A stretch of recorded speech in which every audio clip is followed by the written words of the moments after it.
MB wealth में आपका स्वागत है। दोस्तों आज हम बात करेंगे जुबिलेंट फूडवर्क्स के बारे में, क्योंकि आपको पता है कि कुछ वीक से ये स्टॉक काफ़ी तेज है, मार्केट के अंदर काफ़ी अच्छा रिटर्न दिया है इसने। अगर हम 2-3 वीक की बात करते हैं तो दोस्तों सबसे पहले हम बात करेंगे इसके फंडामेंटल एनालिसिस की और देखेंगे इसके जो फंडामेंटल्स हैं वो कैसे है, इसकी जो फाइनेंशियल हेल्थ है वो कैसी है।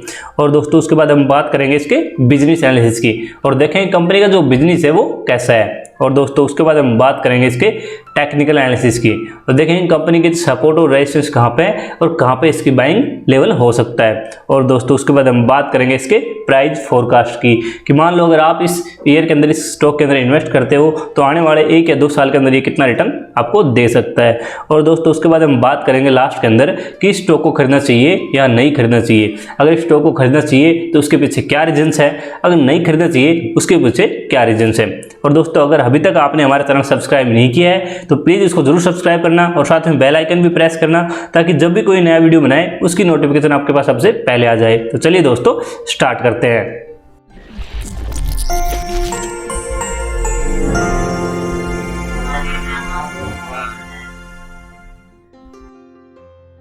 दोस्तों जुबिलेंट फूडवर्क ये फिलहाल 1684 के आसपास ट्रेड कर रहा है। अगर हम इसकी रिटर्न को देखते हैं, रिटर्न प्रोफाइल देखते हैं तो 1 ईयर के अंदर स्टॉक ने लगभग 33% का पॉजिटिव रिटर्न दिया है। जहां पे सेंसेक्स नेगेटिव में 11% नीचे है, वहां पे स्टॉक ने लगभग 33% का रिटर्न दिया है। और दोस्तों अगर हम बात करते हैं 3 ईयर की, तो दोस्तों 3 ईयर के अंदर लगभग स्टॉक ने 263% का रिटर्न दिया है, मतलब जबरदस्त रिटर्न दिया है दोस्तों। अगर हम 10 ईयर की बात करते हैं तो दोस्तों 10 ईयर के अंदर 10% मतलब आपके पैसे 10 साल के अंदर 10 गुना कर दिए हैं स्टॉक ने। मतलब स्टॉक में जो स्ट्रेंथ है वो काफ़ी जबरदस्त स्ट्रेंथ है, काफ़ी बेहतरीन स्टॉक है रिटर्न के हिसाब से। अब हम बात करते हैं इसके कुछ फंडामेंटल्स की। जैसे कि आप देख पा रहे हो कंपनी की जो बुक वैल्यू है वो लगभग 100 रुपीज़ है। अगर हम इसकी प्राइस अर्निंग रेशियो देखते हैं दोस्तों एनुअल, तो लगभग 69.06, काफ़ी हाई प्राइस अर्निंग रेशियो है। लेकिन अगर हम लास्ट 12 मंथ की देखते हैं तो प्राइस अर्निंग रेशियो और भी बढ़ जाता है, 79.94, लगभग 80 का जो प्राइस अर्निंग रेशियो है। और दोस्तों अगर हम बात करते हैं ईपीएस अर्निंग पर शेयर की तो लगभग 21.13 है। अब हम बात करते हैं इसके मार्केट कैप की। दोस्तों कंपनी का मार्केट कैप है लगभग 22,290 करोड़ का, तो मतलब एक लार्ज कैप कंपनी है। और अगर हम प्राइस टू बुक वैल्यू देखते हैं दोस्तों तो 16.84, मतलब बहुत ही हाई वैल्यूएशन के ऊपर है, expensive price to book value ratio है। और दोस्तों अगर हम बात करते हैं इसकी हिस्टोरिकल पी तो लगभग 76.29 इसकी हिस्टोरिकल पी है, मतलब इसकी हिस्टोरिकल पी भी काफ़ी एक्सपेंसिव है। अगर हम बात करते हैं दोस्तों ईपीएस ग्रोथ की तो काफ़ी शानदार है, लगभग 22% की ईपीएस ग्रोथ है 5 ईयर की। और पीजी रेशियो थोड़ा ज़्यादा है, अगर किसी स्टॉक का पीजी रेशियो 1 या उससे बिलो रहता है तो काफ़ी अच्छा माना जाता है। और कंपनी डिविडेंड भी देती है, 0.3% इसकी डिविडेंड यील्ड है। अब बात करते हैं दोस्तों इसके सबसे इंपॉर्टेंट सेगमेंट की। जैसे कि आपको पता है कि आपको किसी कंपनी की सेल्स, एक्सपेंस, ऑपरेटिंग प्रॉफिट और नेट प्रॉफिट पता लग जाता है तो आप बिल्कुल आसानी से इसको पता कर सकते हो कि स्टॉक के आने वाले समय में ग्रोथ क्या रह सकती है, क्योंकि इसके पास्ट में जो ग्रोथ रहती है वो लगभग आगे भी स्टॉक की रहती है। दोस्तों सबसे पहले हम देखते हैं इसकी सेल्स। जैसे कि आप देख पा रहे हो मार्च 10 के अंदर स्टॉक की सेल्स थी लगभग 423 करोड़। अब और बात करते हैं, देखो लगातार स्टॉक की जो सेल्स है वो लगातार बढ़ती जा रही है। आप ग्राफ में देख पा रहे हो कि ऐसा कोई भी ईयर नहीं था जब स्टॉक की जो ग्रोथ है वो कम हुई हो सेल्स के अंदर। और 2020 के अंदर लास्ट 12 मंथ के अंदर भी स्टॉक के अंदर काफ़ी ज़बरदस्त सेल्स हुई है। उसके बाद दोस्तों आपको पता है कि डेफिनेट जो एक्सपेंस है वो भी बढ़ेगा अगर आपकी सेल्स बढ़ रही है, क्योंकि डायरेक्ट कॉस्ट है, डायरेक्ट एक्सपेंस है वो बढ़ेगा। उसके बाद दोस्तों अगर हम बात करते हैं इसके जो ऑपरेटिंग प्रॉफिट की, जो 2010 के अंदर था लगभग 65 करोड़, वो अब हो गया है 2019 के अंदर 602 करोड़। ज़बरदस्त ग्रोथ रही है दोस्तों। अगर इस 2020 के अंदर देखते हैं, लास्ट 12 मंथ के अंदर देखते हैं तो लगभग दोस्तों 875 करोड़ का ऑपरेटिंग प्रॉफिट है। और दोस्तों जैसा कि आप देख पा रहे हो ऑपरेटिंग प्रॉफिट में लगातार ग्रोथ हो रही है, जैसे कि आप देख पा रहे हो, ग्राफ में भी देख पा रहे हो। और जो येलो कलर की लाइन है उसके अंदर भी आप देख पा रहे हो कि लगभग लगातार हर टाइम जो ऑपरेटिंग प्रॉफिट है उसमें ग्रोथ रही है स्टॉक में। अब बात करते हैं दोस्तों नेट प्रॉफिट की।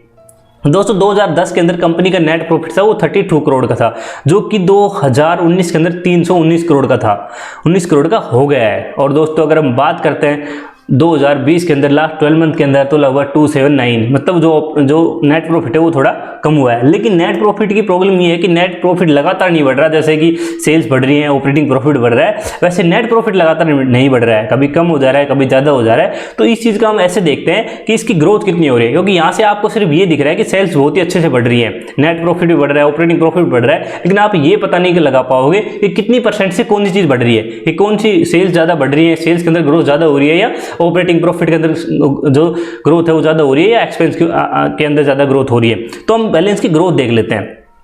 तो दोस्तों जैसा कि आप देख पा रहे हो, स्टॉक के अंदर 2011 के अंदर सेल्स के अंदर 60% ग्रोथ थी।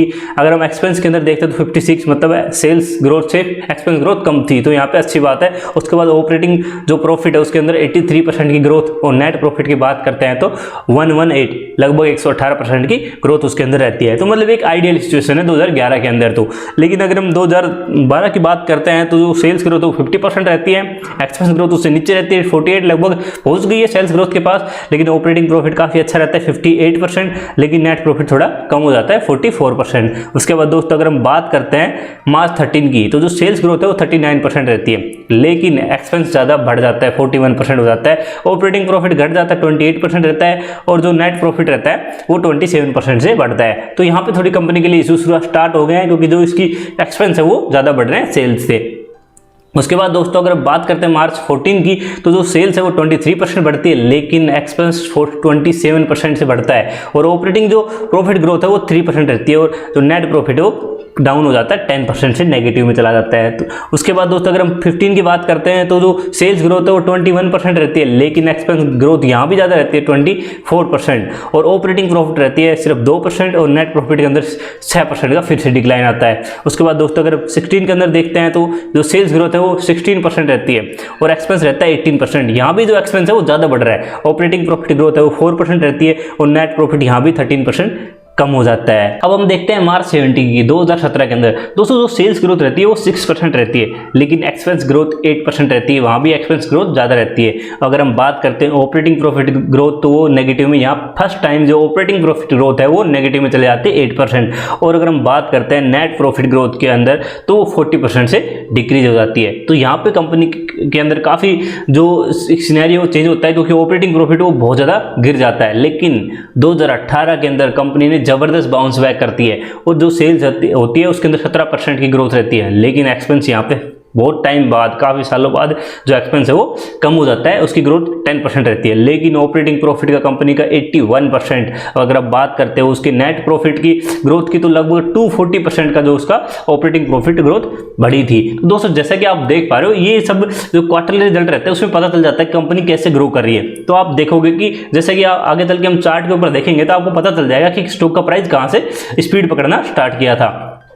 और दोस्तों अगर हम बात करते हैं 2019 की, तो जो सेल्स ग्रोथ है वो 18% रहती है, लेकिन यहाँ भी जो एक्सपेंस ग्रोथ है वो कम हो जाती है, 15% रहती है, और ऑपरेटिंग जो प्रॉफिट ग्रोथ है वो 36% रहती है। अगर हम बात करते हैं नेट प्रॉफिट ग्रोथ की, तो 63% की नेट प्रॉफिट ग्रोथ रहती है। तो यहाँ पे भी कंपनी की काफ़ी आइडियल सिचुएशन है। लेकिन अगर हम लास्ट 12 मंथ के अंदर देखते हैं, तो सेल्स के अंदर जो ग्रोथ रहती है वो 10% रहती है, लेकिन एक्सपेंस के अंदर जो ग्रोथ है वो बहुत ही कम है, लगभग 3%। तो 2019 के अंदर और लास्ट 12 मंथ के अंदर जो एक्सपेंस ग्रोथ है वो सिर्फ 3% बढ़ी है। लेकिन अगर आप बात करते हैं ऑपरेटिंग प्रॉफिट ग्रोथ की, तो वो 45% बढ़ गया है। और अगर हम बात करते हैं नेट प्रॉफिट की, तो दोस्तों नेट प्रॉफिट ग्रोथ है वो 12% से डाउन हो गई है, क्योंकि हो सकता है कंपनी ने इंटरेस्ट ज़्यादा देना पड़ा हो, तो उस चक्कर में जो नेट प्रॉफिट ग्रोथ है वो कम हो गई है। लेकिन अभी फिलहाल जो कंपनी की सिचुएशन है वो काफ़ी अच्छी है, इसकी फाइनेंशियल कंडीशन काफ़ी अच्छी दिख रही है।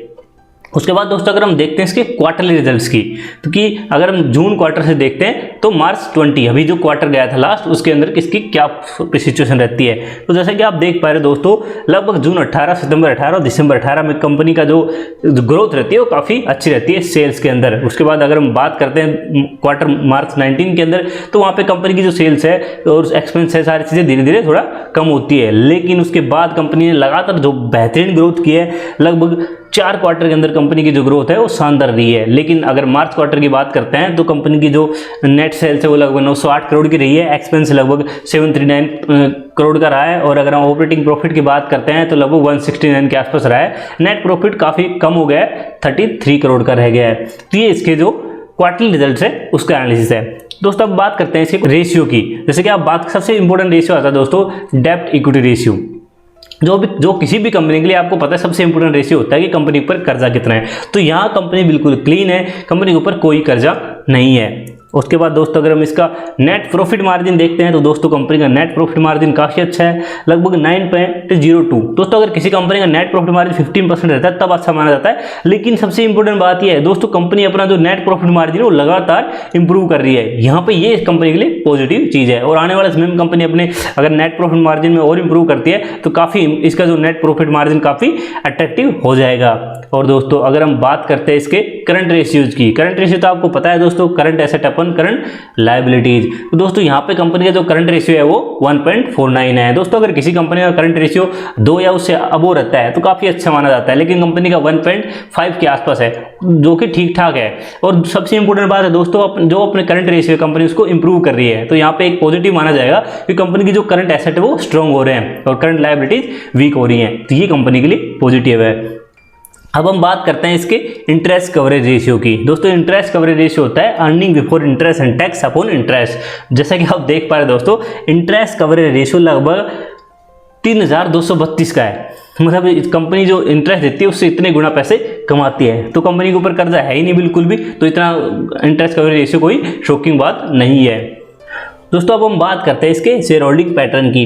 जैसे कि आप देख पा रहे हो इसके प्रमोटर के पास हिस्सेदारी है लगभग 41.94 और इसके प्रमोटर है जुबिलेंट कंज्यूमर प्राइवेट लिमिटेड। अब बात करते हैं दोस्तों हम FII की। दोस्तों लगभग 3 to 4 FIs ने इसके अंदर इन्वेस्ट कर रखा है और 30.94% की स्टेक ले रखी है। तो आप देख पा रहे हो कि FIs इस स्टॉक के ऊपर कितना बुलिश है। और दोस्तों अगर हम बात करते हैं म्यूचुअल फंड की, तो दोस्तों लगभग 26 स्कीम ने इसके अंदर पैसे लगा रखे हैं और 15.23% स्टेक म्यूचुअल फंड ने भी ले रखी है। तो यहाँ पे आप देख पा रहे हैं म्यूचुअल फंड ने भी इसके अंदर काफ़ी अच्छा पैसा इन्वेस्ट कर रखा है। उसके बाद अगर बात करते हैं इंश्योरेंस कंपनीज की, तो वहाँ भी इंश्योरेंस कंपनी ने लगभग 4.80% की स्टेक इसके अंदर ले रखे हैं। दोस्तों अब बात करते हैं NII नॉन इंस्टीट्यूशनल इन्वेस्टर। दोस्तों इनके पास सिर्फ 6% की हिस्सेदारी, 6% की हिस्सेदारी है। तो ये आपको सोचने वाली बात है कि जो NII है वो सिर्फ 6% पैसे इसके अंदर लगा रखे हैं, बाकी सभी FII mutual fund insurance company ने ले रखा है। तो स्टॉक के अंदर काफ़ी स्ट्रॉन्गनेस है, आने वाला फ्यूचर इसके काफ़ी अच्छा हो सकता है, इसलिए FII ने इसके अंदर इन्वेस्ट कर रखा है। अब बात करते हैं दोस्तों इसके बिजनेस की। इसका बिजनेस कैसा है, ये कंपनी करती क्या है। दोस्तों बिजनेस के बारे में आप बेसिकली जानते होंगे क्योंकि इसकी सबसे अच्छी जो ब्रांड है जिसने ये फ्रेंचाइजी ले रखी है वो डोमिनोज पिज़्ज़ा है। और डोमिनोज पिज़्ज़ा को आप सभी जानते हैं कितना टेस्टी होता है, लगभग लोग उसके काफ़ी इसकी सेल्स होती है डोमिनोज पिज़्ज़ा की। तो आप डोमिनोज पिज़्ज़ा के बारे में तो बहुत कुछ जानते हैं, उसके बारे में आपको बताने की आवश्यकता है नहीं। उसके बाद दोस्तों इसकी दूसरी फ्रेंचाइज है डोंकिन डोंट्स, जो कि कॉफ़ी की ब्रांड है, काफ़ी अच्छी ब्रांड है। QSR है दोस्तों, एक क्विक सर्विस रेस्टोरेंट है ये, और दोस्तों ये भी काफ़ी अच्छी ब्रांड है इसकी। और दोस्तों तीसरी ब्रांड है इसकी होंग किचन्स। दोस्तों ये एक चाइनीज प्रोडक्ट है जो कि आजकल देश में अंदर इसके सेंटीमेंट खराब चल रहा है, तो ये इतना अच्छा इसका प्रोडक्ट नहीं है, मुझे ऐसा लगता है। वैसे मैंने कभी इसको चेक नहीं किया है, लेकिन मुझे ऐसा लगता है कि इतना अच्छा है नहीं। वैसे बेसिकली वेज है, नॉन वेज तो है नहीं। तो ये पता नहीं, आपको आप मुझे कमेंट करके बता सकते हो कि कैसा प्रोडक्ट है, इसके अंदर कंपनी की क्या ग्रोथ हो सकती है। तो दोस्तों जैसे कि आप देख पा रहे हो बिजनेस के अंदर कंपनी के पास सिंपल सी चीज़ है, डोमिनोज पिज़्ज़ा इसकी सबसे अच्छी फ्रेंचाइज है जिससे कंपनी को काफ़ी प्रॉफिट होता है। अब हम बात करते हैं दोस्तों इसके चार्ट एनालिसिस की, जो कि काफ़ी इंपॉर्टेंट होने वाला है। दोस्तों हम देख रहे हैं इसके चार्ट, तो जो मैंने लगभग इसका लाइफ टाइम चार्ट लगाया है। तो जैसे कि आप देख पा रहे हो कंपनी लगभग मार्च 2010 के आसपास अपना ट्रेड स्टार्ट करती है और लगभग 78 रुपये से कंपनी हाई बनाती है, अपना लगभग 1000 के आसपास टच हो जाता है। उसके बाद दोस्तों कंपनी के अंदर गिरावट रहती है, लेकिन उसके बाद कंपनी फिर से अपना जो बुल रन स्टार्ट करती है और अपना हाई बनाती है लगभग 1537-38 रुपये के आसपास अपना हाई बनाती है। उसके बाद दोस्तों कंपनी के अंदर फिर से एक छोटी सी गिरावट आती है और फिर कंपनी के अंदर दोबारा सा तेजी आती है। तो दोस्तों जैसा कि आप देख पा रहे हो कंपनी का जो चार्ट है वो शानदार है कि कंपनी तेजी में रहती है, फिर थोड़ी प्रॉफिट बुकिंग आती है, फिर दोबारा से स्टॉक अप ट्रेंड में जाता है, फिर थोड़ी प्रॉफिट बुकिंग आती है और फिर दोबारा से अप ट्रेंड में चला जाता है। तो ये कंपनी का जो चार्ट है वो बहुत ही बेहतरीन है। अब हम बात करते हैं इसके सपोर्ट और रेजिस्टेंस कहाँ पे है। दोस्तों जैसे कि आप देख पा रहे हो ये लगभग इस प्राइस के ऊपर 1033 रुपये के आसपास मैंने सोचा था इसको मैं खरीदूंगा। ये मेरा एक जो फेवरेट प्राइस था इसको खरीदने का, लेकिन यहाँ पे स्टॉक आया नहीं और इस प्राइस के ऊपर मैं इसको खरीद नहीं पाया। लेकिन अगर आप बात करते हैं इसके दूसरे सपोर्ट की तो ये है लगभग 1258 रुपये के आसपास। दोस्तों मैंने इसको 1250 रुपये पे खरीदा है, लगभग 20,000 रुपये के आसपास इसके अंदर इन्वेस्ट किया है। मैं इसके अंदर और भी इन्वेस्ट करने वाला था अगर ये 1,000 रुपये के आसपास आएगा तो, अगर ये आता है आने वाले समय में 1,000 रुपये के आसपास तो इसके अंदर मैं और भी इन्वेस्ट करूंगा। और दोस्तों अगर हम बात करते हैं इसके फिलहाल के जो सपोर्ट है वो है लगभग 1537 रुपये, जो कि अभी फिलहाल 1689 रुपये के आसपास ये ट्रेड कर रहा है। तो इसका जो सबसे इंपॉर्टेंट सपोर्ट है वो 1537 रुपये के आसपास है। अगर ये 1537 को लेवल ब्रेक करता है तो अगला जो इसका सपोर्ट रहेगा वो लगभग 1258 रुपये के आसपास हो सकता है। दोस्तों अब हम बात करते हैं इसके डे चार्ट के ऊपर। वो तो हमने मंथली चार्ट देख लिया, लाइफ टाइम चार्ट देख लिया, अब बात करते हैं इसके डे चार्ट की। जैसे कि आप देख पा रहे हो दोस्तों कंपनी का जो प्राइस है वो काफ़ी स्ट्रॉन्ग है, क्योंकि जो आप देख पा रहे हो जो इस अभी फिलहाल का प्राइस है वो इसकी 5 डेज की मूविंग एवरेज से ऊपर है। तो दोस्तों ये काफ़ी इंपॉर्टेंट है कि कंपनी का जो स्टॉक है, स्टॉक प्राइस है वो काफ़ी स्ट्रॉन्ग लेवल पे अभी चल रहा है।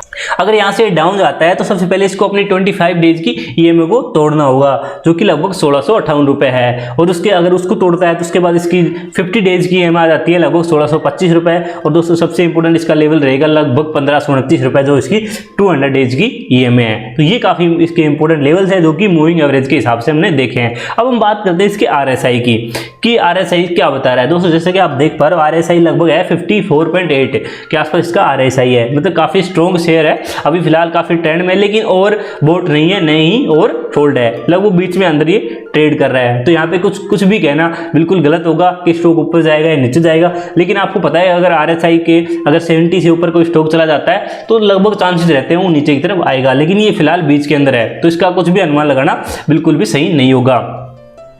दोस्तों अब हम बात करते हैं इसके प्राइस फोरकास्ट की। दोस्तों इसका प्राइस फोरकास्ट बहुत ही अच्छा नहीं है, जैसा कि आप देख पा रहे हो लोअर रिटर्न एक्सपेक्टेशन है, जो कि बड़े एक्सपर्ट है उनसे यही अनुमान लगाया जा रहा है कि ये ज़्यादा अच्छा रिटर्न नहीं दे पाएगा अगले 1 या 2 साल के अंदर, क्योंकि आपको पता है कि कोरोना की वजह से काफ़ी इसके सेल्स के अंदर डिक्रीज हुआ है, इसके मार्जिन भी कम होंगे, तो कुछ साल इसके लिए चैलेंजिंग हो सकती है। अगर आप बात करते हैं इसके लो रिटर्न की तो लगभग स्टॉक 940 रुपये तक जा सकता है, लगभग 44% यहाँ से गिर सकता है। और दोस्तों यही अपना एक ड्रीम प्राइस है, अगर इस प्राइस के ऊपर आएगा तो मैं इसके अंदर काफ़ी खरीदारी करूंगा। और दोस्तों अगर हम बात करते हैं मीडियम रिटर्न की तो यहाँ से मीडियम रिटर्न की बात करता हूँ, यहाँ से लगभग स्टॉक्स 4% नीचे जा सकता है और 1625 रुपये के आसपास जा सकता है। अगर हम हाई रिटर्न की बात करते हैं दोस्तों, सब कुछ सही हो जाता है तो स्टॉक लगभग 2000 के आसपास जा सकता है, 18% का रिटर्न दे सकता है। तो दोस्तों इसकी जो प्राइस फोरकास्ट है वो काफ़ी वीक है।